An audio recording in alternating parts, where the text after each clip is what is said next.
برنامه گزارش ورزشی از قاب شبکه یزد، برنامه گزارش ورزشی از رادیو یزد و برنامه فوتبال برتر از شبکه سوم سیما. سلامی هم به محمد رضا احمدی عزیز و آقای محسن بیاتینیا میهمان برنامه از شهر دارالعلم و دارالعباده یزد. همراه شما بینندگان عزیز و ارجمند هستیم. در ابتدا با لهجه شیرین یزدی خدمت شما بگم که از شهر قنات و قنوت و قناعت همراه شما هستیم. هر کجا که بیننده این بازی هستید و صدای ما رو مشنوید، انشالله که حال دلتون خوش باشه و سلامت باشید.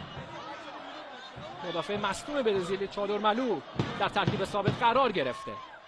کوشکی لب خط توپ رو عبور میده و نهایتا برای رامین رضاییان جا برای ارسال داره به دهانه دروازه، ضربه سر و از بالای دروازه به بیرون میره.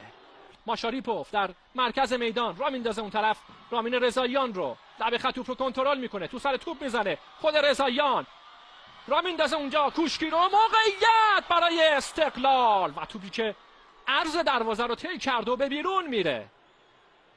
یه حرکت قشنگ از بازیکنان استقلال، پاس خوب رامین رضاییان در محوطه جریمه به کوشکی رسید، همین بازیکن رو ضربه‌اش به این شکل عرض دروازه رو طی کرد و ماشاریپوف نمیذاره که بازیکن چادرملو کاری انجام بدن. حالا پشت محوطه جریمه موقعیت برای بازیکنان چادرملو و توپی که از کنار دروازه به بیرون میره.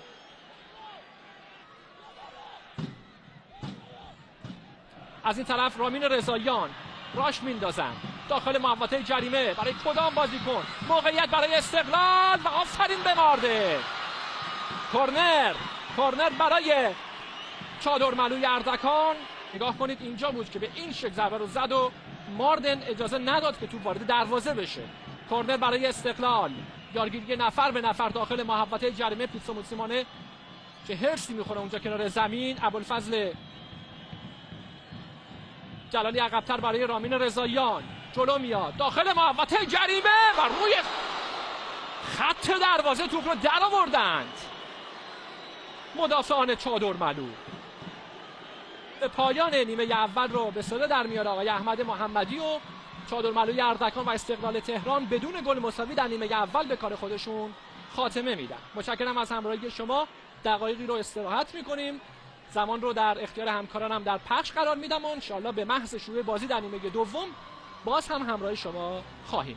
یه پرتاب برای چادرملوی اردکان به دست اومده محمدی فرد، توپ رو پرتاب میکنه خود محمدی فرد، ارسال به محوطه جریمه، موقعیت برای بازیکنان چادرملو داخل محوطه جریمه. محمود آبادی برای محمد پاپی و مشت فرصت برای بازیکنان